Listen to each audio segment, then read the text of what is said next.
हरे कृष्णा।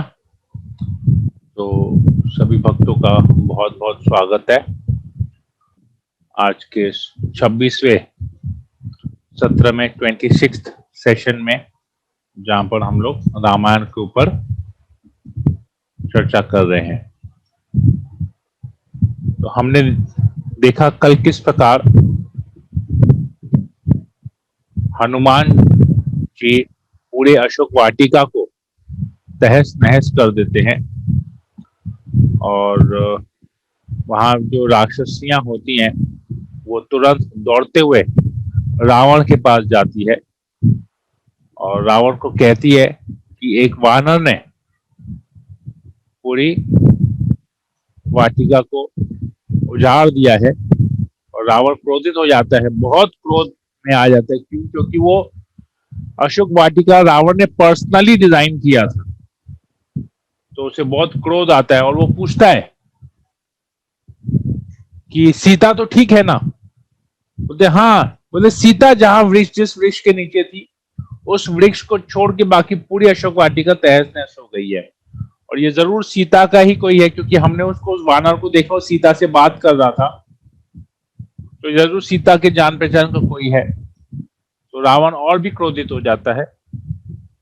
और इसके बाद फिर क्या होता है, हम लोग अभी आज के इस सत्र में चर्चा करेंगे। ओम नमो भगवते वासुदेवाय।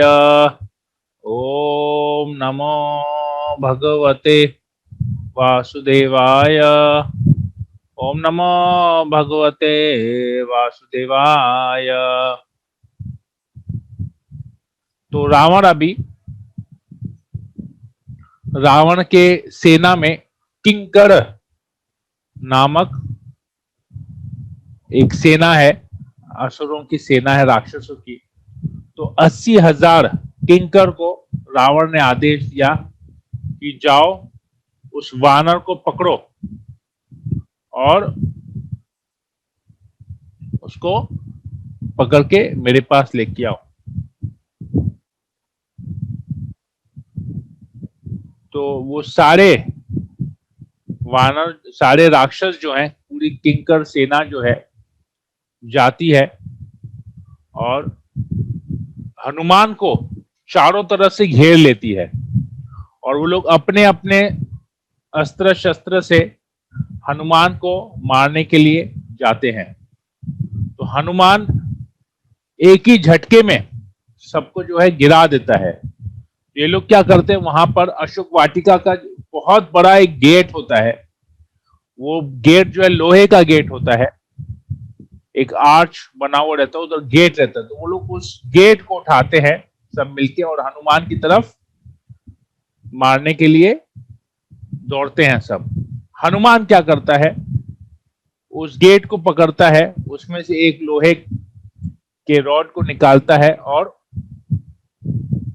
उसी रॉड से लेके वो सारे असुरों को मार देता है। उनको लेके असुर बचाने का प्रयास करते, तो उस रॉड को पकड़ते हैं और हनुमान उसको लेके हवा में उड़ जाता है और उड़ जाता है।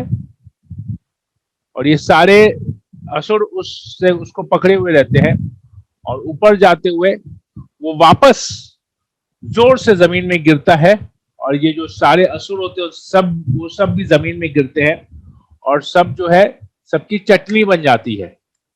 हनुमान इतने जोर से उनको जमीन में पटकता है। उसमें से कुछ जो है किंकर बच जाते हैं और वो तुरंत वहां पर वापस रावण के महल में जाते हैं और रावण को बताते हैं कि किस प्रकार पूरी सेना को इस वानर ने खत्म कर दिया है। तो रावण उस वक्त क्या करता है, उसका जो मुख्यमंत्री होता है प्रहस्त, उसका पुत्र होता है जाम्बूमाली। तो जाम्बूमाली को आदेश देता है कि तुम जाओ और अपनी सेना को लेके जाओ और उस वानर को जो है मजा चखाओ, क्योंकि जाम्बूमाली बहुत स्ट्रांग होता है। तो जाम्बूमाली जाता है वहां पर अपने रथ में बैठ के, और उसका रथ जो है बहुत विशाल रथ होता है और गधों द्वारा वो रथ चलता है।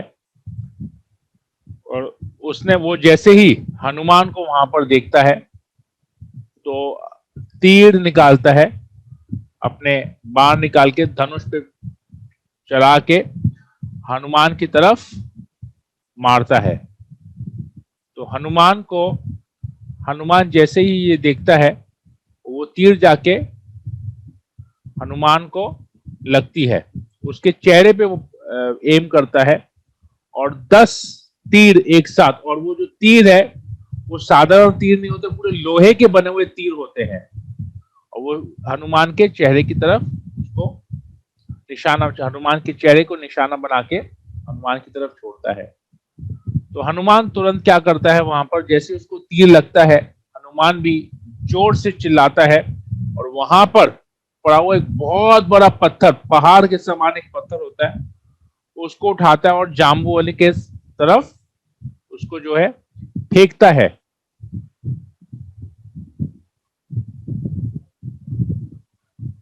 और जैसे ही फेंकता है, जामुमली क्या करता है, वापस से तीर चलाता है और उस तीर से उस पत्थर को चकनाचूर कर देता है। 10 तीर चलाता है और 10 तीर से उस पत्थर को चकनाचूर कर देता है। हनुमान वहां पर फिर एक साल के वृक्ष को उखाड़ता है और साल के वृक्ष को उठा के जामुमाली को मारने जाता है। तो जामुमाली फिर से तीर चलाता है, बाणों का एक बहुत सारे बाण एक साथ वो छोड़ता है। उस पेड़ को, जो साल का वृक्ष होता है, उस साल के वृक्ष को टुकड़े टुकड़े कर देता है। कुछ बार 5 बार हनुमान के हाथों में चलाता है, एक बार उसके छाती में चलाता है, और 5 बार और उसके 10 बार और उसके ऊपर और फायर करता है। इस प्रकार हनुमान के शरीर में सारे बाण आके लगते हैं, परंतु हनुमान का जो शरीर होता है वज्र जैसा शरीर होता है, उसको देवताओं से आशीर्वाद मिला हुआ रहता है कि उसे कोई भी अस्त्र से, उस पर कोई भी अस्त्र का इफेक्ट नहीं होगा। हालांकि एक बार बाण लगते हनुमान को, लेकिन वो बाण लग के हनुमान के शरीर से टकरा के नीचे गिरता है। हनुमान के शरीर में हल्की सी चोट आती है, उस बाण का निशान होता है, वहां थोड़ा सा खून निकलता है, परंतु वो अपने आप वापस जो है, जैसे हम कुछ मूवीज में स्पेशल इफेक्ट देखते हैं कि किस प्रकार अगर कोई चोट लगता है तो वापस कैसे वो चोट अपने आप हील हो जाता है, तो वैसे ही अपने आप ये चोट जो है हील हो जा रहा था। वो छेद जहां पर जो शरीर में जो छेद हो रहा था, जिसमें रक्त निकल रहा था, वो वापस से अपने आप भर जा रहा था, और तुरंत हनुमान का शरीर एज इट इज जैसे होता है वैसे ही वापस से हो जा रहा था। तो ये देखा तो जामुवाली दंग रह गया कि हो क्या रहा है ये। अब ये सोचते सोचते में हनुमान वापस से पहले जिस रॉड से 80,000 किंकरों का वध करता है, वही उठा के जामुमाली को दे मारता है, जामुमाली के सीने में मारता है। जामुमाली के इनफैक्ट जामुमाली के पूरे शरीर को उठाकर उसको फेंक देता है, और तुरंत ही जामुमाली का सर कट के निकल जाता है, उसके हाथ, उसके पैर सब कट दिए निकलते हैं। ना उसका रथ बचता है, ना उसके गधे बचते हैं, ना उसका बाण बचता है, ना उसके धनुष बचता है, कुछ नहीं, पूरा एकदम तहस नहस हो जाता है, और उसके सारे हड्डियों का एक पाउडर बन जाता है। इस जोर से हनुमान उसके ऊपर आक्रमण करता है और वो तुरंत ही मर जाता है। अब ये खबर जामुमली के पास पहुंचती है, ये खबर रावण के पास पहुंचती है कि जामुमली भी मर गया है, उस वानर ने जामुमली का वध कर दिया है। और उधर में प्रस्थ को भी दुख होता है कि मेरे पुत्र का वध कर दिया उस वानर ने। तो जामुमली जो प्रहस्त के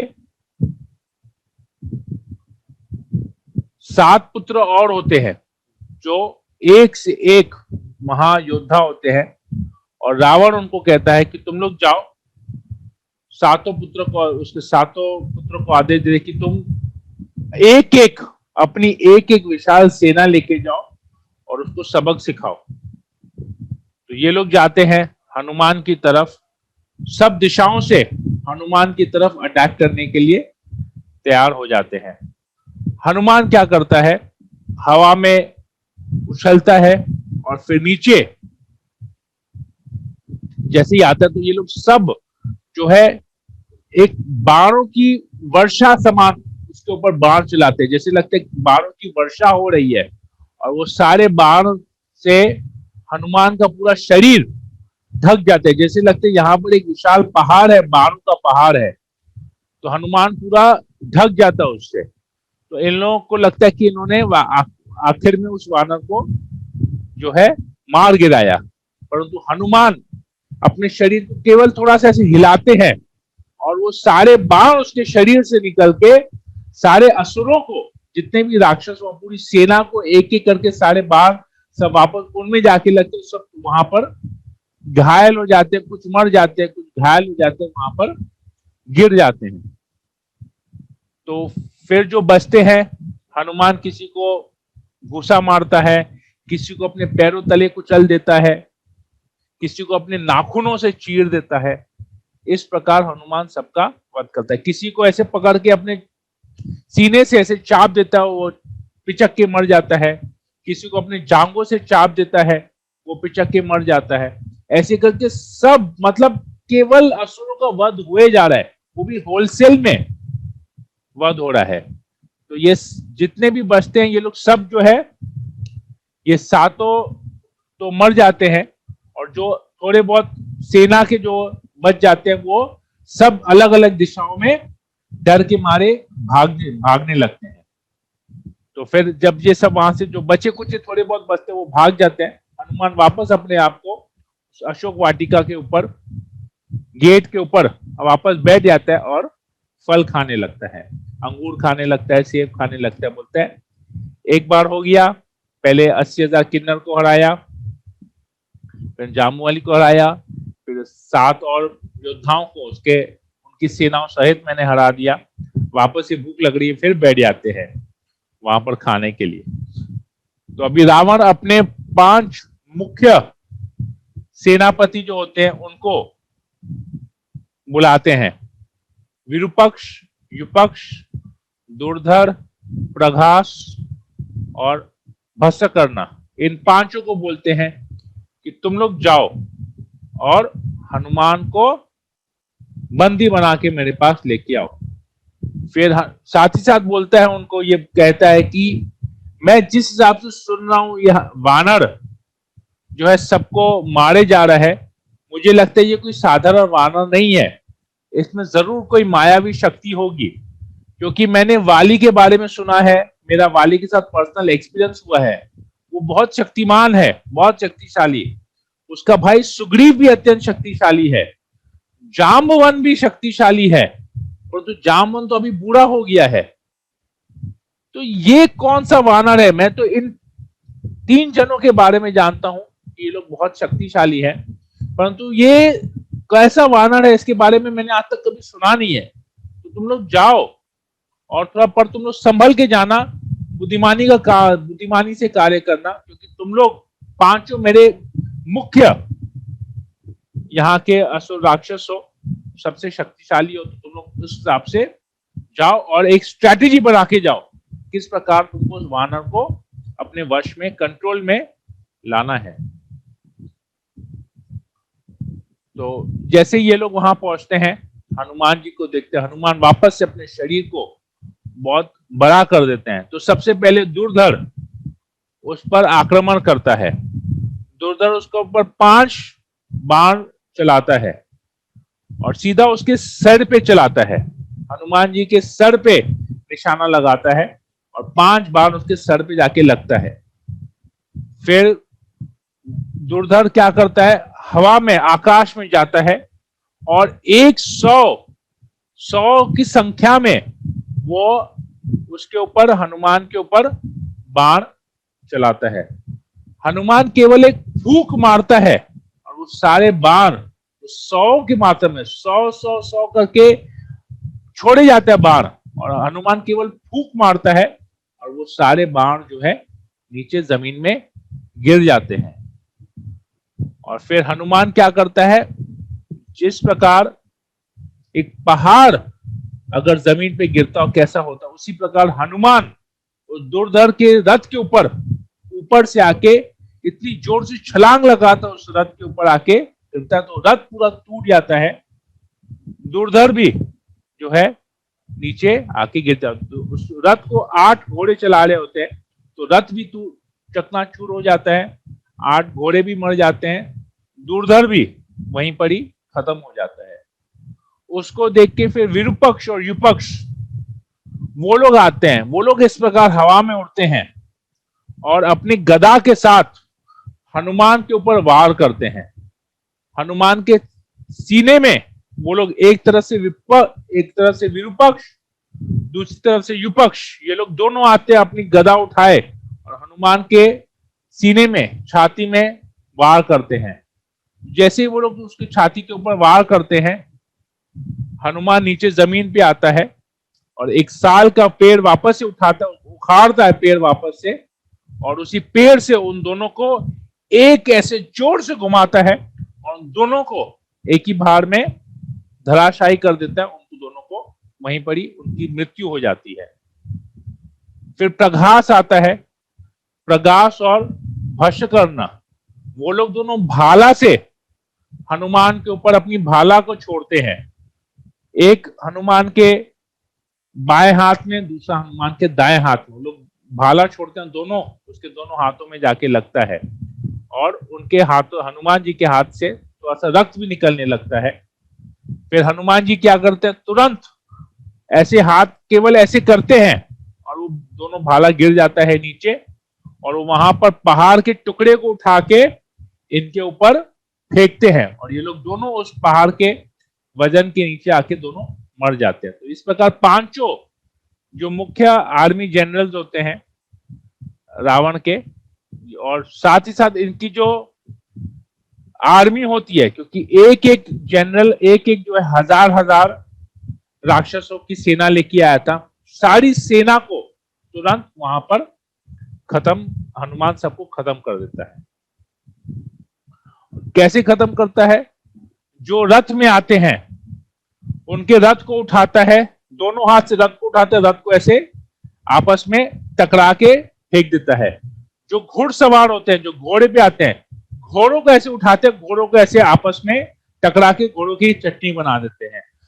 जो हाथी में आते हैं, उन हाथियों को सूंड से उठा के दोनों हाथी को ऐसे आपस में लड़ाई करवा के, आपस में ऐसे क्लैश करवा के उनको भी, हाथी को भी मसल के फेंक देता। तो ये हनुमान का बल रहता है। तो वहां पर जो राक्षस होते हैं, जो देखते हैं, उनको लगता है कि ये कहीं, ये हमको तो ये वानर नहीं लग रहा है, हम लोग को लग रहा है ये यमराज है, ये स्वयं काल है जो आके सबको मारे जा रहा है, लाइन से सबको मारे जा रहा है। ये करने के बाद हनुमान वापस से वहां पर जाके उस गेट के ऊपर जाके, अशोक वाटिका की गेट के ऊपर जाके बैठ जाता है और फिर अपना फल खाने लगता है। तो रावण अब और भी क्रोधित हो जाता है, बोलते सब कोई मारे जा रहा है, ये है कौन। अब वो अपने पुत्र, अपने छोटे पुत्र अक्ष को बोलता है कि तो अक्ष तुम जाओ, क्योंकि अक्ष एक तो उम्र में कम होता है, यंग ब्लड होता है, बहुत उसमें जोश होता है, और अक्ष कोई साधारण, मतलब अक्ष का जो रूप होता है कि एकदम रावण की तरह वो देखने में रहता है, एकदम रावण जैसा उसका रूप रहता है और बहुत उसमें बल होता है। उसको उसका कुछ स्पेशल, उसका जो रथ होता है वो भी बहुत स्पेशल होता है और वो हर तरह का शस्त्र चलाने में, अस्त्र शस्त्र चलाने में माहिर होता है। तो अक्ष जाता है, अक्ष उठता है वहां से और अपने धनुष को उठाता है वहां से और पूरा सोने का कवच पहनता है और जाता है हनुमान के पास, अशोक वाटिका की तरफ जाता है जहां पर हनुमान होता है, अपने रथ में जाता है। और वो रथ भी कोई साधारण रथ नहीं रहता है, वो रथ में पूरा कवच लगा हुआ रहता है, कि मतलब ऐसा कवच कि उस रथ के ऊपर कोई आक्रमण नहीं कर पाए, रथ तो कुछ नहीं हो सकता। ऐसा रथ इतने सुनहरे, इतने स्ट्रॉन्ग कवच से बना हुआ रहता है, पूरे सोने से बना हुआ रहता है। और उसमें जो झंडा रहता है, वो झंडा जिस लकड़ी के ऊपर वो झंडा रहता है, वो पूरे हीरों से, सुनहरे हीरों से, मोतियों से जड़ा हुआ वो झंडा भी रहता है, और झंडा जिसपे रहता है स्टाफ पे, उसके ऊपर भी वो रहता है। 8 बलशाली घोड़े, और एक एक घोड़े का जो स्पीड है वो मन के वेग से वो घोड़े दौड़ते हैं, तो वैसे घोड़े उस रथ को चलाते हैं। तो इस प्रकार वो जाता है, और उस रथ में सभी प्रकार के, जितने भी प्रकार के अस्त्र शस्त्र होते हैं, सब कुछ वहां पर रहता है। 8 तलवारें होती हैं, भाले होते हैं, धनुष बाण ही को तो वहां पर पूरी, जैसे पूरा होलसेल वहां पर हो बाण, इतने उस रथ में बाण होते हैं, और कभी ना खत्म होने वाले बाण, समझ लीजिए ऐसे उसमें बाण होते हैं। तो इस प्रकार वो जाता है हनुमान की तरफ, और हनुमान को देखते ही वो तुरंत जो है 3 तीर एक साथ, 3 तीर छोड़ता है, और वो भी हनुमान के सिर के ऊपर टारगेट करता है, और हनुमान को जाके वो तीर लगता है। हनुमान पहले तो देखता है कि अरे सबको मैंने मार दिया, लगता है लंका में कोई बचा नहीं, कि छोटा से नौजवान को इसको भेजा, इतने यंग को भेजा है रावण ने, तो चलो ठीक है। हनुमान उसको थोड़ा सीरियसली नहीं लेता है, कहता है ये छोटा सा है, इतना जवान लड़का क्या करेगा, जब इतने महान महान योद्धा मेरा कुछ नहीं कर पाया तो ये क्या करेगा। परंतु जैसे वो तीर चलाता है, हनुमान के सिर पे आके लगता है, एक घाव हो जाता है हनुमान को, तो हनुमान बोलता है नहीं, इसको जो है मुझे सीरियसली लेना पड़ेगा, मैं तो समझ रहा था ये बच्चा है कि ठीक है। तो हनुमान क्या करता है, हवा में छलांग मारता है, और वो तीरों की बाणों की वर्षा करता है। अक्ष जो है बाणों की वर्षा करता है, और हनुमान ऐसे ऐसे ऐसे ऐसे उड़ते उड़ते जिगजैग वे में उड़ते सारे बाणों को अवॉइड करता है, सारे बाणों से बच के ऊपर की तरफ, आकाश में ऊपर की तरफ जा रहा होता है। तो उस समय अक्ष भी क्या करता है, अक्ष भी अपने रथ को लेके उसके पीछे पीछे हवा में जाता है, और हनुमान क्या करता है, जैसे ही थोड़ा सा ऊपर आता है, हवा में आ जाता है, तो हनुमान तुरंत घूमता है और उन घोड़ों को एक घूसा मारता है। ये सारे घोड़े उधर ही मर के गिर जाते हैं नीचे। तो रथ के समान, अब घोड़े मर गए तो घोड़े रथ से बंधे हुए हैं, तो घोड़े और रथ पूरा का पूरा सब नीचे गिर जाता है, अक्ष भी नीचे गिर जाता है। और अक्ष फिर क्या करता है, वापस से अपने आप को उठाता है और हवा में फिर से छलांग लगाता है हनुमान के साथ युद्ध करने के लिए। तो हनुमान क्या करता है उस समय, अक्ष का पैर पकड़ता है और उसको ऐसे ऐसे, जैसे धोबी कपड़े धोता है वैसे अक्ष को पकड़ के इधर से उधर पचाक पचाक पचाक पचाक ऐसे करके धाम धाम धाम धाम ऐसे करके उसका पैर पकड़ के उसको इधर उधर इधर लेफ्ट राइट जमीन में पटक देता है। उसके हाथ टूट जाते हैं, उसकी जांघें टूट जाती है, उसका कमर टूट जाता है, उसका गर्दन टूट जाता है, पूरे शरीर से खून निकलने लगता है और उसके सारे हड्डियों का चूरमा बन जाता है। इस प्रकार अक्ष को भी हनुमान जो है वहां पर मार देता है। तो ये जब खबर इसके पास जाती है, रावण बहुत क्रोधित हो जाता है और अब वो बोलता है अब ये तो बर्दाश्त के बाहर हो गया है। तो वो अपने सबसे बड़े पुत्र इंद्रजीत को कहता है कि अब तुम जाओ, इसने तुम्हारे भाई तक को नहीं छोड़ा, तुम्हारे छोटे भाई का भी वध किया, तुम जाओ, अब इसको तुम कैसे भी तरह से इसको अपने वश में करके लाओ। इंद्रजीत जाता है। अब इंद्रजीत बहुत बड़ा धनुर्धर होता है और उसे ब्रह्मा जी से वरदान भी मिला हो रहता है, प्लस उसका ब्रह्मास्त्र का रहता है कि वो कभी भी ब्रह्मास्त्र को आह्वान कर सकता है। तो इस प्रकार वो जैसे ही हनुमान को देखता है वो तुरंत ही उन दोनों का बहुत घमासान युद्ध होता है वहां पर। और इंद्रजीत देखते हैं कि इसको, इस वानर को वश में करना, ऐसे अगर मैं करते रहूंगा तो इसको वश में नहीं कर पाऊंगा, मैं ब्रह्मास्त्र को चलाता हूं। तो इंद्रजीत निकालते हैं, ब्रह्मा जी को प्रार्थना करते हैं, मंत्र उच्चारण करते हैं और ब्रह्मास्त्र छोड़ते हैं। हनुमान जी देखते हैं अरे ये तो ब्रह्मास्त्र है, हालांकि ब्रह्मा जी से उनको वरदान मिला रहता है कि उनके ऊपर कोई अस्त्र काम नहीं करेगा, तो उनको पता है कि ये ब्रह्मास्त्र भी मुझे मेरा कुछ नहीं बिगाड़ पाएगा। परंतु क्योंकि ब्रह्मास्त्र होता है तो हनुमान जी इसको प्रणाम करते हैं और वो ब्रह्मास्त्र तुरंत एक मजबूत रस्सी बन के पूरे हनुमान को ऊपर से नीचे, हनुमान इसी पोज में रहते हैं, हाथ जोड़े हुए ब्रह्मास्त्र को प्रणाम करते हैं और पूरा वो एक रस्सी बन के पूरे हनुमान को, पूरे शरीर को जो है बांध लेता है। और जैसे शरीर को बांध लेता है, पैरों तक उसको बांध लेता है, तो हनुमान जी तुरंत वहां पर जमीन पे गिर जाते हैं। तो इंद्रजीत को लगता है कि मेरे ब्रह्मास्त्र से मैंने उसको, हनुमान को वश में कर लिया, पर वास्तविक में हनुमान जी ने ब्रह्मास्त्र को, क्योंकि ये ब्रह्मा जी का है और ब्रह्मा जी का अस्त्र ब्रह्मा जी का है, उनको सम्मान करने के लिए वो ब्रह्मास्त्र को अपने आप को आलिंगन करने देते हैं और तुरंत वहां पर गिर जाते हैं, साक्षात दंडवत प्रणाम करते हैं, जैसे उन्हें स्वयं ब्रह्मा जी को दंडवत प्रणाम किया हो। पितामह है ब्रह्मा जी, तो उनको दंडवत प्रणाम करने के लिए वो तुरंत गिर जाते हैं। इंद्रजीत को लगता है कि मैंने इस वानर को अपने वश में कर लिया है और तुरंत फिर उसको उठा के रावण के दरबार में, रावण के राजमहल में लेके जाते हैं। तो रावण जैसे ही इस वानर को देखता है तो उसको, वानर को देख के उसको एक याद आ जाती है। वो सोचता है कि मैं एक बार जब कैलाश गया था शिव जी से मिलने के लिए, तब मैंने नंदी को देखा था और नंदी को मैंने देखते देखते मजाक में दिया, तुम्हारा शक्ल वानर जैसा क्यों है, तुम क्या वानर हो? तो ये कह के नंदी को बहुत खराब लगता है और नंदी ने मुझे श्राप दिया था कि तुमने क्योंकि मुझे वानर कहा है तो तुम्हारी वानर, तुमने मेरी बेइज्जती की है, मुझे वानर कह के बेइज्जती की है और एक दिन देखना कि ये वानर ही आके लंका के अंदर घुस के महल में आके तुम्हारी बेइज्जती करेंगे। तो कहता है कि ये कहीं वही नंदी का श्राप कहीं सच तो नहीं हो रहा है, इस वानर को देख के मुझे ऐसा ही लग रहा है कि ये कहीं वही तो नहीं है, नंदी का श्राप तो नहीं हो रहा है। तो से पूछते कि कौन हो तुम, बताओ।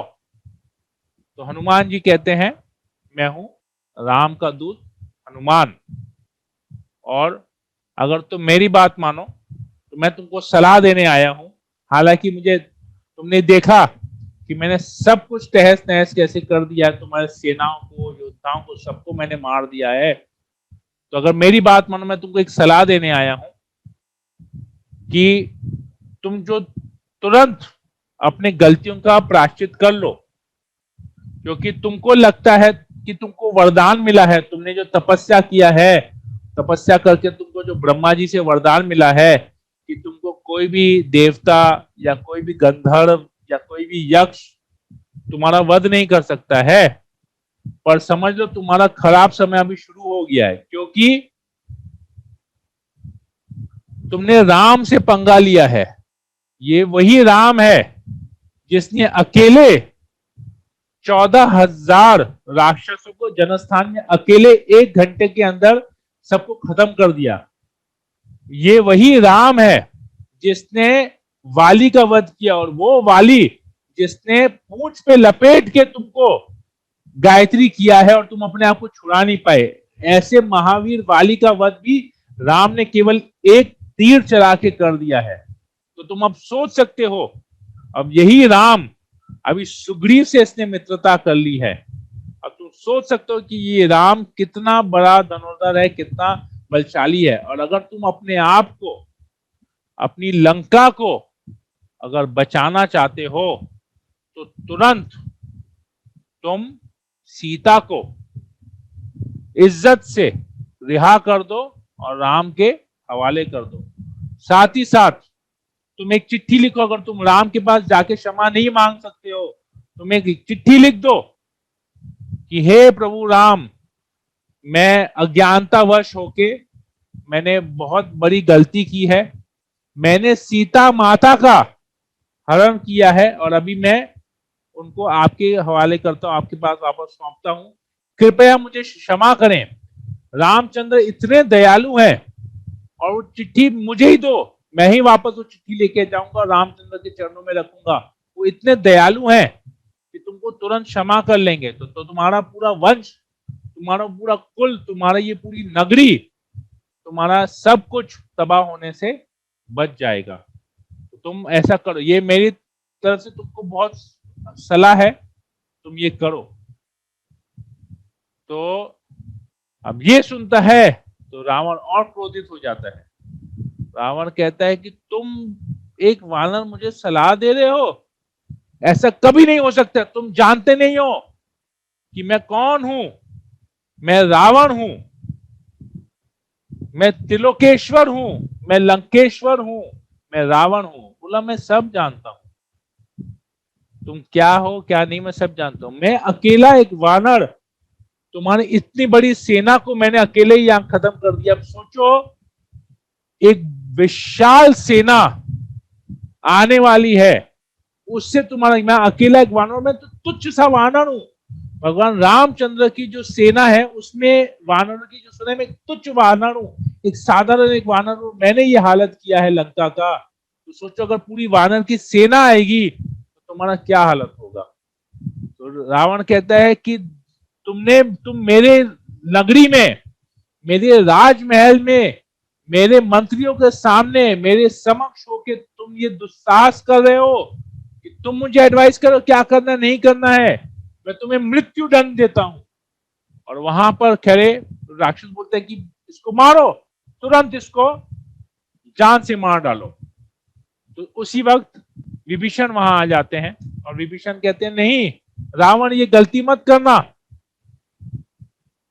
क्योंकि ये दूत है, ये राम का दूत है। भले राम तुम्हारा शत्रु है, तुम शत्रु का वध कर सकते हो, परंतु तुम किसी शत्रु के दूत का वध नहीं कर सकते, ये धर्म के खिलाफ है। तो हनुमान ताजुब रह जाता, अरे लंका में कोई धर्म की बात कर रहा है तो ये जरूर जो है, ये हालांकि देखने में विभीषण तो राक्षस ही है, परंतु इसमें बुद्धि है, ये अज्ञानता में नहीं है, ये जानता है सही क्या है गलत क्या है। तो कहता है कि तुम इसके साथ दूसरा कुछ भी, इसने, रावण बोलता नहीं, इसने अशोक वाटिका तहस नहस कर ली, इसने मेरे पुत्र को मार दिया, इसने प्रहस्त के पुत्र को मार दिया, मेरे सेनापतियों को मार दिया, मेरे पूरी सेना को खत्म कर दिया, मैं इसे तो दंड देके रहूंगा। बोला ठीक है तुम इसे दंड दे सकते हो, परंतु तुम उसको मृत्यु दंड नहीं दे सकते। तुमको चाहिए इसके इसका सर मुंडवा दो, इसको पूरे लंका के मुंह काला करके लंका के चक्कर लगाओ, परंतु तुम इसको मृत्यु दंड नहीं दे सकते। हाँ अगर तुमको लगता है इसने ऐसा किया, तुम इसको दंड, दूसरा कोई भी दंड दो, परंतु मृत्यु दंड मत देना। क्योंकि जैसे तुम मृत्यु दंड दोगे, अगर पूरे विश्व को पता चला कि रावण जैसा महान राजा ने एक वानर को, एक दूत को जान से मार दिया है, तो सोचो तुम्हारी थू थू हो जाएगी। तुमने जो इतना यश कमाया है, इतना जो नाम कमाया, वो सब मिट्टी में मिल जाएगा। तो कहते हैं तो ठीक है विभीषण, तुम्हारे कहने पे मैं इसको सजा नहीं देता, परंतु आखिर ये मेरे दुश्मन का दूत है, दुश्मन का दूत भी दुश्मन ही है, तो मैं इसे दंड अवश्य दूंगा।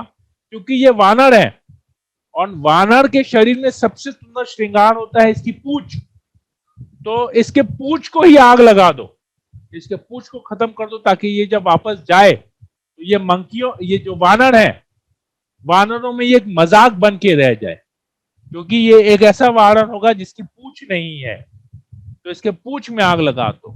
तो सब वहां पर जितना असुर होते हैं बहुत खुश हो जाते हैं, तुरंत कपड़ा लाते हैं और हनुमान की पूंछ में बांधने लगते हैं। बांधते बांधते बांधते फिर उसके ऊपर, कपड़े के ऊपर पूरा तेल तेल छिड़कते हैं और तेल छिड़क के उस पूंछ पे आग लगा देते हैं।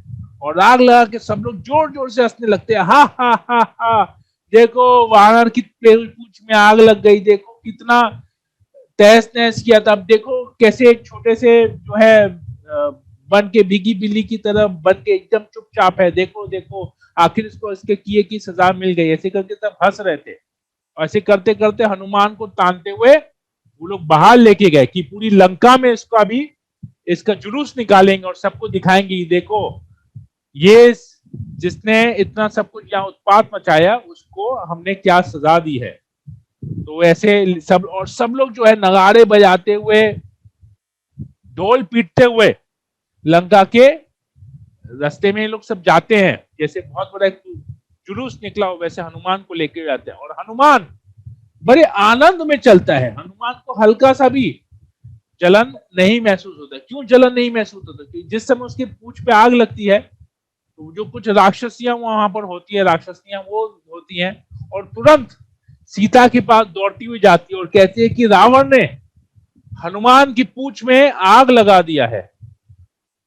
तो सीता जैसे ही ये सुनती है वो तुरंत हाथ जोड़ती है और अग्निदेव को प्रार्थना करती है।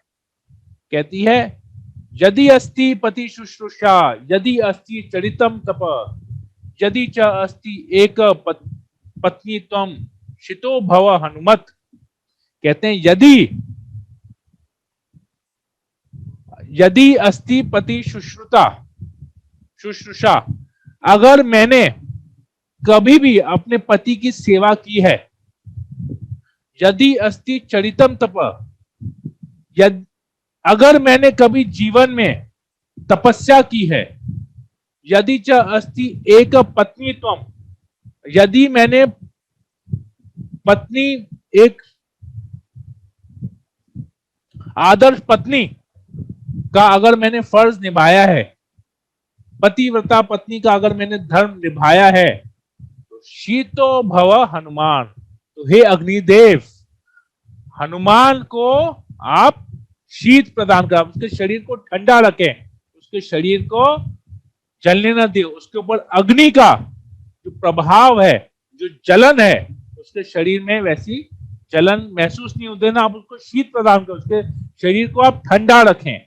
इस प्रकार सीता प्रार्थना करती है और ये प्रार्थना सुन के अग्निदेव वहां आते हैं, जिससे अग्निदेव स्वयं जो है वहां आते हैं और साथ ही साथ वायुदेव, पवन देव वहां आते हैं और उसके ऊपर अग्नि और वायु जब आपस में मिलते हैं तो सोचिए अग्नि के ऊपर अगर हवा आई तो अग्नि को सब तरफ फैला देगी और जहां पर अग्नि है उसको ठंडा कर देगी। तो हनुमान को भी पूरा ठंडा कर देते हैं और परंतु अग्नि और जोर से जलने लगती है और ज्वलित हो जाती है और बहुत बड़ी हो जाती है वो अग्नि, परंतु हनुमान के शरीर को वो अग्नि जो है टच भी नहीं करती है।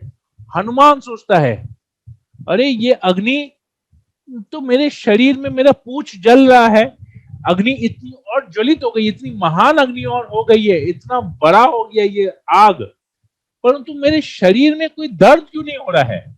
मुझे ऐसा लग रहा है कि जैसे मेरे पूंछ पे किसी ने बर्फ रख दिया हो, इतना ठंडा, इतना शीतल मेरा शरीर लग रहा है, तो मुझे किसी तरह का दर्द क्यों नहीं महसूस हो रहा है?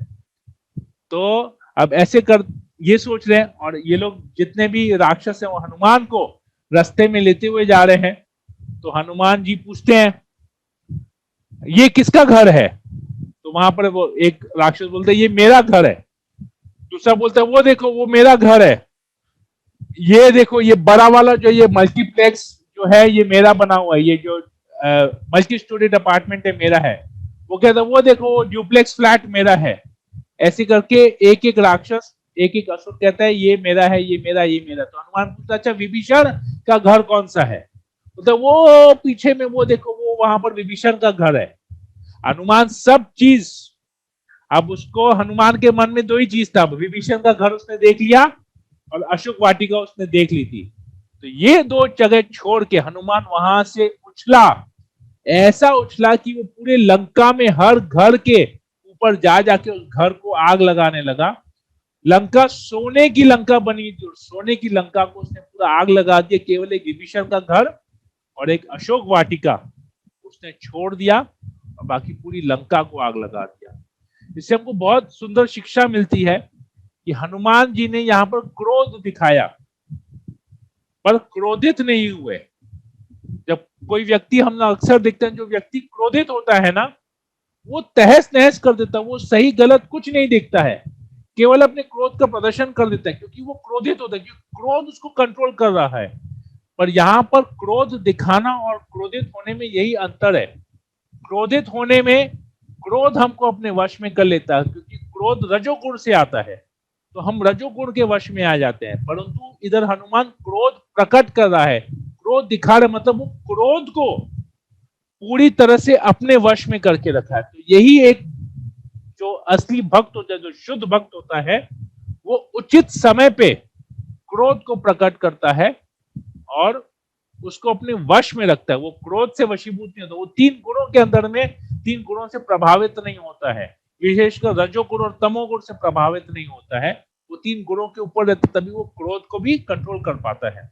हनुमान जी यहाँ पर इस चीज को प्रकट किया। तो जहां जहां उसको आग लगाने, उसने आग लगाई विभीषण का घर और अशोक वाटिका को उसने छोड़ दिया। फिर वहां से वो वापस अशोक वाटिका जाता है और वहां पर सीता के वापस दर्शन करता है, सीता मैया के दर्शन करता है, उनसे इजाजत लेता है, उनको कहता है कि बस मैं अभी तुरंत जा रहा हूं, मैंने यहाँ पर मुझे जितना सर्वे करना था मैंने सर्वे कर लिया। मैं रावण से भी मिल के आया, उसको चेतावनी भी देके आया, समझाने का प्रयास किया, चेतावनी दिया, पर वो सुधरने वाला नहीं है। मैंने लंका को तो मैंने उसको दिखा दिया कि एक वानर में प्रभु राम की जो सेना है, सुग्रीव की जो सेना है, उसमें एक वानर लंका का ये हाल कर सकता है। तो अगर वानरों की सेना आएगी तो लंका का क्या हाल होगा, मैं उसको समझा के आया, उसको सब कुछ एक लाइव डेमो क्लास दे के आ गया मैं उसको, रावण को। अभी आप चिंता मत कीजिए, अभी हम शीघ्र ही प्रभु रामचंद्र, लक्ष्मण, सुग्रीव, हम लोग एक पूरी सेना लेके बहुत शीघ्र ही आने वाले हैं, रावण का वध करेंगे और आपको यहाँ से हम लेके जाएंगे। तो इस प्रकार वो सीता की इजाजत लेता है और फिर अरिष्ट पर्वत पे के चोटी पे जाता है और वहां से अपने शरीर को वापस से बड़ा बना देता है, 10 योजन 20 योजन जितना बड़ा बना के तुरंत उस सागर को, उस समुद्र को पार करने के लिए वहां से छलांग लगाता है और छलांग लगा के वो वापस वहीं पर जो है महेंद्र पर्वत पे पहुंच जाता है। महेंद्र पर्वत पे पहुंचता है तो वहां पर अंगद, जामवंत और अन्य वानर उसकी प्रतीक्षा कर रहे होते हैं। तो वो लोग उसको देखते हैं, हनुमान जी को, और बहुत प्रसन्न हो जाते हैं। इसके बाद आगे क्या होगा हम लोग इसके बारे में कल चर्चा करेंगे। सियावर रामचंद्र की जय, राम भक्त हनुमान की जय, श्रील प्रभुपाद की जय। हरे कृष्णा कृष्ण कृष्ण हरे हरे, हरे राम राम राम हरे हरे। हरे कृष्णा।